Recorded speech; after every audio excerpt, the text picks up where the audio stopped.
So ఫైనల్‌గా మన చుట్టుపక్కల ఉన్న టాటా సియారా షోరూమ్‌లో ఈ టాటా సియారా వచ్చేసింది. ఇది కార్ కాదురా ఒక యుగం.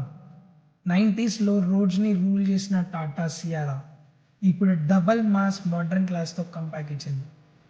ఫ్రంట్ లుక్ చూస్తే beast vibes, side glass area చూస్తే మెంటల్. ఒరిజినల్ సియారా డిఎన్ఏ రా ఇది. డిజైన్‌లో రెట్రో ఫీల్, టెక్‌లో ఫ్యూచర్ షాక్, ఇంటీరియర్‌కి వెళ్తే లగ్జరీ ప్లస్ టెక్నాలజీ బ్లాస్ట్ అంతే. ఇంజిన్ రిలయబిలిటీ అయినా, సేఫ్టీ అయినా టాటా అంటే ట్రస్ట్ అంటే టాటా. ఈ సియారా రోడ్ మీద వస్తే తలకాయలు లేవాల్సిందే, సారీ తిరగాల్సిందే. మీరు కూడా ఈ లెజెండ్ని డ్రైవ్ చేయాలి అంటే కామెంట్ చేయండి. ఈ వీడియోని ప్రతి టాటా ఫ్యాన్కి షేర్ చేయండి. Tata Sierra mass returns. మన ఛానల్లో ఇది ఒక వీడియో రాదు. సో సబ్స్క్రైబ్ చేసి రెడీగా ఉండండి లెజెండ్ చూడడానికి.